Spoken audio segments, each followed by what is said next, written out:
Assalamualaikum warahmatullahi wabarakatuh. Waalaikumsalam warahmatullahi wabarakatuh. Selamat malam, kawan-kawan di seluruh tanah air. Kita berjumpa kembali dengan Ngopi Rabu Malam, dan kali ini yang ke-181, mengangkat cerpen Yeti AKA yang berjudul Dia Ingin Membunuh Seseorang, dengan judul perspektif dari pemantik, belajar membunuh dari clipping. Dan kali ini pemantiknya adalah Uyung Nuha. Mari kawan-kawan, kita simak bersama perbincangannya.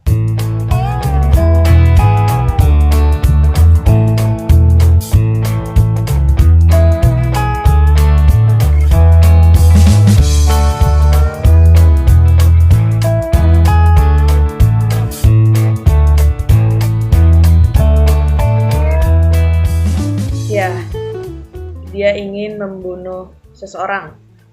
Cerpen yang dimuat Jawa Pos pada 21 November 2021 ini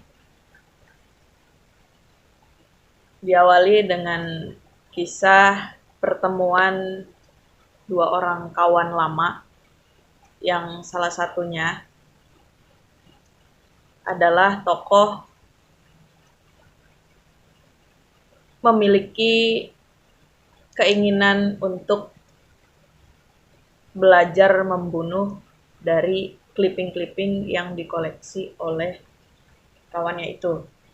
Di sini tokohnya itu ada tokoh dia dan tokoh aku.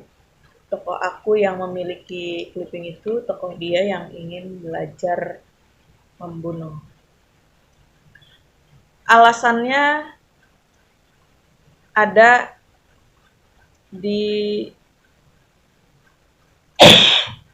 kalimat dia membenci kota ini. Kenapa tokoh dia begitu antusias ingin belajar menghilangkan nyawa seseorang. Nah, lalu dibawalah oleh tokoh aku ke perpustakaan pribadinya yang terpisah dari rumah induk. Kemudian tokoh dia ini dititipi atau dibantu untuk dicarikan clippingnya, ditemani seorang tukang kebun bernama Pak Budu, tukang kebun pribadi tokoh aku. Nah, lalu tokoh aku ini ya tadinya dia berada di kantor, di telepon gitu kan, kemudian dia kembali lagi di kantor, kembali lagi ke kantornya, dan sampai menjelang ending itu peristiwa pembunuhannya saya pikir belum terjadi karena di judul juga dia ingin membunuh seseorang. Hanya bayangan-bayangan yang muncul adalah di kepala tokoh aku sendiri gitu, yang berimajinasi atau gagasannya jadi membayangkan apa yang kemudian dilakukan oleh tokoh dia setelah membaca clipping-clipping kasus pembunuhan. Dan sebelum membayangkan itu ada jam yang saya pikir cukup menarik gitu. Penulis menuliskan cerpenis menuliskan jam 3 adalah waktu penting orang akan melakukan pembunuhan. Dan ketika 10 menit sebelum jam 3, tokoh aku ini diberi kabar oleh tokoh dia bahwa dia akan berlatih membunuh dan nanti silakan baca beritanya dan jangan lupa di clipping begitu. Nah, sampai di ending itu saya pikir menggantung ya, karena Ya itu karena bayangan-bayangan tokoh aku ini eh, me- mengimajinasikan apa yang akan dilakukan oleh tokoh dia gitu sambil kemudian eh, dia seperti mengalami shock apa ya mengalami eh, menggigil gitu seperti trauma dan memanggil-manggil ibunya di teringat waktu dia kecil gitu kan. Nah,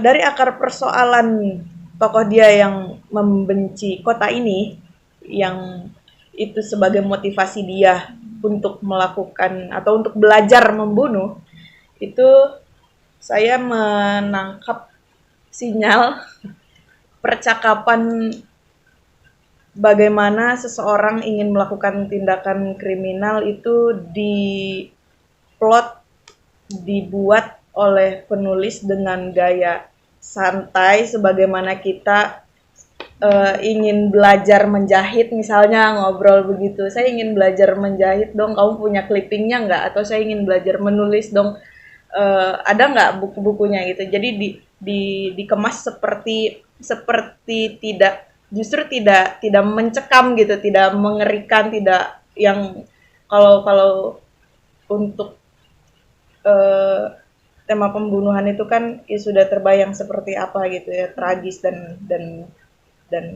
menyisakan mimpi buruk mungkin yang berkepanjangan. Tapi ya tokoh-tokoh aku di sini ya di sini dijelaskan si dia itu ya nggak tahu dari mana gitu, ujug-ujug dia ngontak kemudian minta untuk dipinjami clippingnya, dia mengaku ingin belajar membunuh dan tokoh aku yang meladeni saja gitu.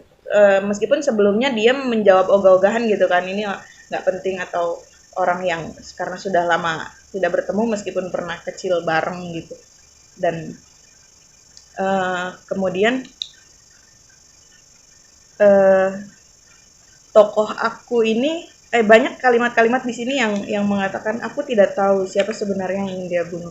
Aku tidak tahu. Ya banyak banyak kalimat seperti itu. Jadi tokoh aku yang seperti tidak tahu justru dia banyak tahu gitu. Ya, justru dia banyak-banyak melakukan menduga-duga kemudian yang ya meskipun misalnya kalimat kamu pengen bunuh siapa tidak keluar tapi dijelaskan di sini gitu, tapi tidak diucapkan kepada tokoh dia itu saya pikir cerita ini cukup ya memberi memberi rasa penasaran gitu ini nanti endingnya seperti apa. Tetapi sayangnya saya membayangkan Sayangnya. iya sayangnya Sayangnya saya membayangkan. iya sayangnya saya membayangkan Berarti kan berawal dari dirinya sendiri. Berawal dari dirinya sendiri, iya bukan dari teks. Yuk lanjut. iya maksudnya begini eh, setelah membaca dari awal kemudian paragraf selanjutnya dan menjelang titik 3 selama di kantor itu iya saya merasa bahwa itu adalah cerita yang akan memberikan kejutan gitu loh. Misalnya setelah membaca clipping itu si aku ini benar-benar melakukan praktik gitu loh, praktik membunuh. Harapannya. Iya, Iya, saya nggak apa-apa duga harapannya. itu. Tapi tidak bisa dipaksakan. Iya betul ya, saya menduga itu. Dan ternyata tidak. Jadi ini yang masih berlangsung adalah di kepala si tokoh aku gitu, tokoh aku yang gelisah dan cemas gitu. Setelah kawannya ini dibiarkan untuk membaca clipping koleksinya. Kemudian ada juga diceritakan ayah dari tokoh aku ini kan tidak bahagia dan kesepian karena memiliki istri seorang antropolog ya. Sehingga jauh sebelum meninggal dunia ayahnya ini berpesan kepada anaknya atau tokoh aku ini agar tidak menjadi seperti ibunya gitu. Nah, mungkin di situ ada benang merah yang saya belum bisa tangkap gitu. Apa hubungannya clipping pembunuhan itu dengan ibu dari tokoh aku dengan ayahnya gitu, karena bisa jadi dari kegelisahan atau kecemasan tokoh aku di akhir cerita ini yang memanggil-manggil ibu, mungkin ada peristiwa yang melatarinya gitu, ada peristiwa yang terjadi begitu.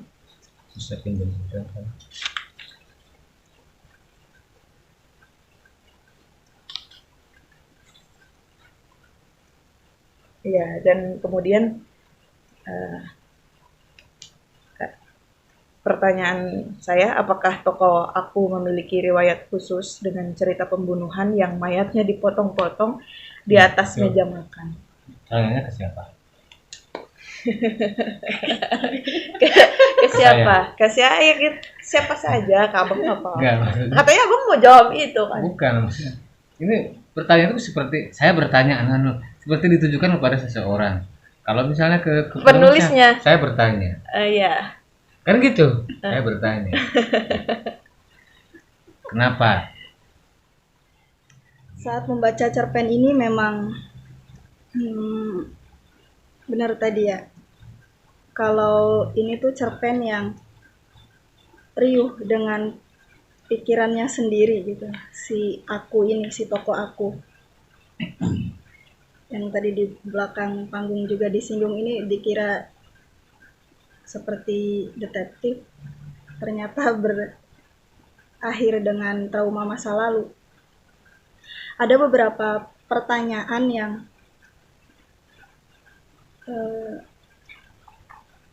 ini ya. Jadi kalau alasan membunuh seseorang itu karena dia membenci kota itu gitu tuh, sepertinya alasan yang apa sih gitu. Kalau dia membenci kota itu, kenapa tidak pindah dari kota itu saja? Kenapa harus ingin membunuh seseorang?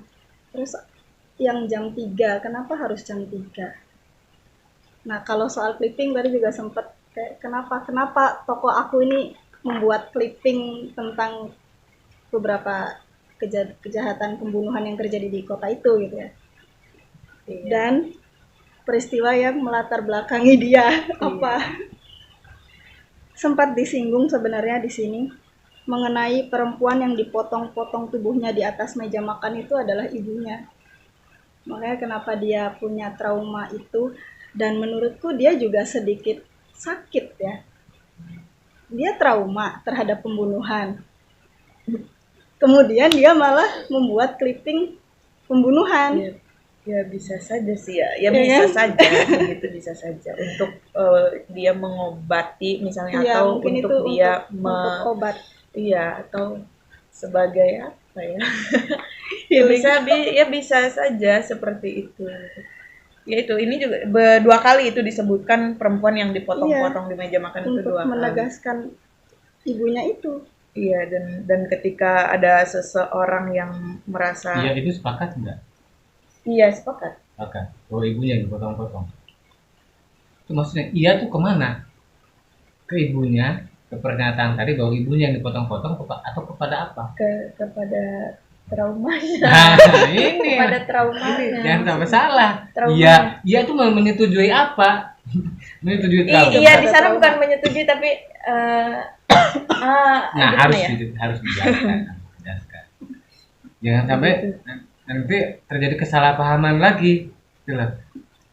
Jadi katanya iya terhadap pernyataan sakit itu, soal trauma yang dipotong-potong, atau tentang sakit jiwanya. Iya, soal trauma, sakit. Ya, makanya harus dijelaskan. Sakit itu spesifik. Yang pas terakhir itu loh. Spesifik. Ya, untuk soal ini, itu. Keder nantinya.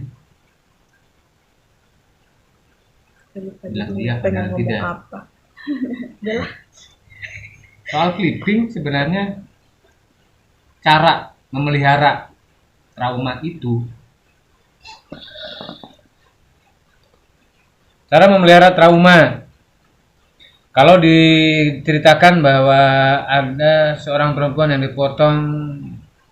dipotong-potong tubuhnya di atas meja makan, pembaca menduga kuat bahwa itu ibunya si Aku dan pelakunya adalah bapaknya. Yang itu terjelaskan di kalimat terakhir ketika dia memanggil ibunya. Karena teringat jam 3 peristiwa dipotong-potong ibunya itu oleh bapaknya. Ini kita sedang menelusuri jejak cerita misteri, ya, bukan cerita action. Kalau dia berharap cerita action nggak bakal ditemukan. Kemudian yang membenci kota ini itu mereka, tidak hanya dia, si Akunya pun membenci kota ini. Tetapi kenapa dia balik lagi? Tadi ada pertanyaan. Kenapa dia balik lagi ke kota ini? Kalau memang dia benci. Karena dia sayang kepada bapaknya. Bapaknya dimakamkan di kota itu. Ya, karena ayahnya. Nah, tapi peristiwa pembunuhan ibunya oleh bapaknya di situ, bapaknya dikuburkan di situ. Dia benci tapi tidak bisa pergi. Iya. Itu. Nah, tokoh dia dengan Aku itu laki-laki atau perempuan? Nah, tidak disebutkan. Tetapi dari karakter yang ditunjukkan oleh penggambaran ruang-ruang, benda-benda dan seterusnya itu yang perempuan, yang Akunya yang perempuan. Punya perempuan. Entah kalau si dia laki-laki atau perempuan nggak jelas. Nah, penggambaran bagaimana ibunya dipotong-potong pun itu kan diwakilkan kepada Pak Budu yang menyediakan segala kebutuhan. Diwakilkan kepada Pak Budu, diandaikan kepada si dia. Juru kunci yang serba tahu, segala tahu peristiwa yang terjadi. Saksi mata. Ini deskriptif. Narasinya menjelaskan. Tidak ada persoalan. Tidak ada persoalan bahwa dia sekaligus sebagai si tokoh Aku ini sekaligus sebagai narator. Itu bukan masalah juga. Artinya kalaupun si Aku ini sakit jiwa tidak masalah juga, bukan persoalan. Tetapi yang menjadi masalah adalah ketika pembaca berharap endingnya begini. Itu yang jadi masalah, gitu loh. Artinya apa? Dia tidak mengikuti apa maunya penulis. Menulis maunya demikian. Dia sudah dengan sangat detail menggambarkan, ya, kronologis betul, menggambarkan ruang, menggambarkan tokoh, menggambarkan perjalanan, bagaimana dia menggambarkan ruang kerjanya, kemudian dia ke rumah, dia perpustakanya dia jelaskan begini, dia balik lagi ke kantor, dia menjelaskan lagi ruangannya begini dan seterusnya. Itu kan penggambaran bagaimana dia melakukan kebiasaan sehari-hari. Disitulah kita akan bisa membaca kejiwaan macam apa yang dialami oleh si tokoh. Aku. Jadi kita tidak disibukkan dengan harapan-harapan nanti akan terjadi thriller, terjadi suspense gitu kan, terjadi pembunuhan besar-besaran. Enggak, karena sejak awal juga ini diceritakan dengan sangat biasa-biasa saja, santai. Pembunuhan itu bukan sesuatu yang luar biasa. Ini yang disebut cara menulis psikopat itu, gitu loh. Enggak ada tekanan apapun, tidak ada sesuatu yang mau bikin geger, gitu ya. Bukan menggegerkan yang dia maksud, yang dia tuju. Karena ini kan sebenarnya semacam seperti flashback. Pembaca akhirnya diberitahu masa lalu macam apa yang dialami oleh tokoh Aku ini. Dia yang nggak suka jadi ekonom, tetapi menuruti keinginan bapaknya. Karena jadi antropolog seperti ibunya akan berakhir di meja makan dipotong-potong tubuhnya. Bayang pun. Tuh. Bayanglah. Bayang pun. Apalagi? Clipping. Nah, ya clipping ini kan sebenarnya cara untuk mengenang ibu. Iya, iya. Peristiwa pertama yang dia clipping pastilah pembunuhan Iya, ibunya ada oleh juga. bapaknya itu. Pastilah itu. Nah, tokoh dia itu sebagai sekunder saja sebenarnya. Orang yang memberikan menjadi perantara bagi berlangsungnya cerita dirinya, cerita si aku. Gitu loh. Iya. Karena pada sampai ending pun dia tidak melakukan apa-apa. Selain si war gitu, bahwa saya akan membunuh jam 3. Gitu. Saya akan belajar membunuh seseorang. Ya ini sekunder. Sekundernya begitu. Memori yang nempel. Dia membantu kelancaran cerita. Ya. Itu saja, bukan tokoh utama. Tokoh utamanya sekaligus yang memegang peranan penting ya si aku ini. Ya. Apalagi di kota itu sudah sangat terbiasa terjadi peristiwa pembunuhan itu. Gantung diri. Meskipun tidak sebentar. Bukan gantung diri, tergantung di pohon. Ini peristiwa pembunuhan. Kalau gantung diri itu bunuh diri. Iya ya. Bukan peristiwa pembunuhan. Iya. Gitu. Iya sih, bisa dilihat perempuan yang dipotong-potong itu ibunya juga ketika dia sedang berlibur di rumah nenek gitu kan. Yang mestinya weekend bahagia, tetapi berakhir dengan tragis. Ya itu. Ini cerpen misteri yang saya pikir tidak rumit. Tidak rumit untuk memahaminya. Kalau soal selera, soal keinginan pembaca bebas, tapi tidak bisa dipaksakan, memaksakan diri, ya gitu. Ya ilustrasinya juga laki-laki perempuan terus koran-koran, terus ada kain gitu, gambarnya. Oke.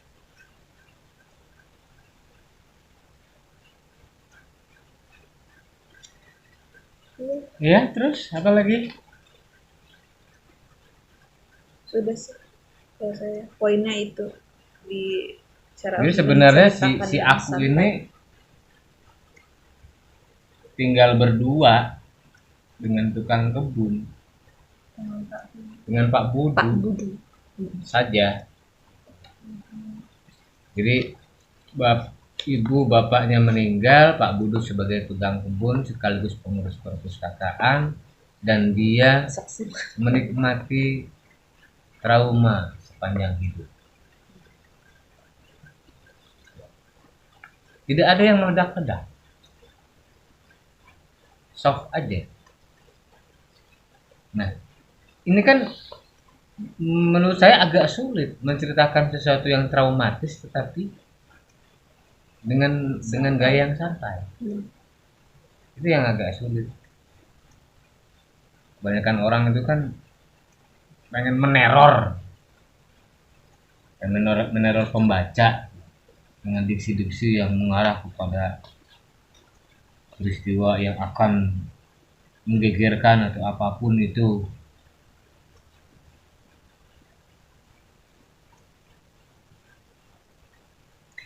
Aku tahu dia hanya frustrasi pada hidupnya dan mencoba memikirkan tentang kegilaan kecil sebagai hiburan yang mana tahu bisa membuatnya bersemangat kembali menjalani kehidupan ini. Dia dan aku itu ya sama gitu loh. Dia dan aku ini pemikiran psikopat. Penjelasan tentang dirinya. Dia meminjam orang lain.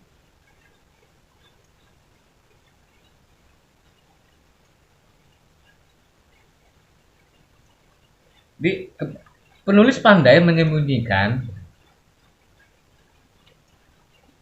pengidentifikasian. Ini dialog untuk siapa, tapi aslinya untuk siapa. Ini dialog dikatakan oleh siapa, tetapi aslinya untuk siapa. Jadi tidak berlangsung face to face saya menjelaskan anu, dia menjelaskan anu, saya menjelaskan dia, padahal itu saya. Nah, seperti itulah.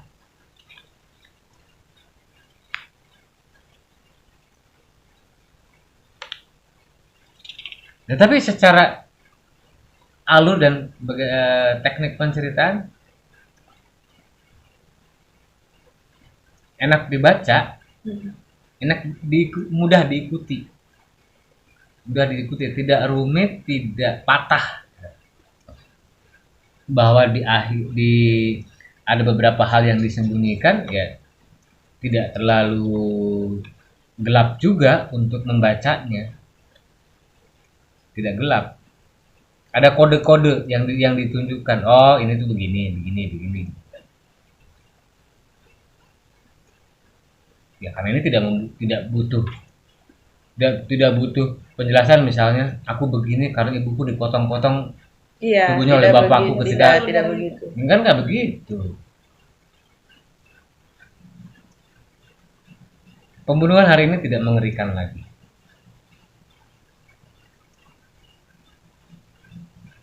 Yang mengerikan itu justru kapan saja bisa terjadi. Setelah mati, ngeri itu. Setelah matinya itu gimana? Bingung, gak ada yang tahu. Misterinya di situ. Cukup. Jadi ini perbagian itu Yeti menceritakannya secara proporsional menurut saya. Dia tidak berlebihan. Misalnya ketika menjelaskan perpustakaan dia cukup 1 paragraf, penjelasan ini cukup 1 paragraf. Nah, kayak gitu-gitu tuh. Itu sebenarnya ketat betul itu. Kalau menurut saya ini sangat ketat. Bagaimana dia membagi ruang, membagi penjelasan untuk setiap ruang yang dia singgahi. Nah, detail, iya, kronologis. Peristiwanya hari ini, tapi dijelaskan dulu kemarin dihubungi siapa gitu. Tapi kemudian bertemu dengan orang ini dan hari ini terjadi dari kantor ke rumahnya ke kantor lagi.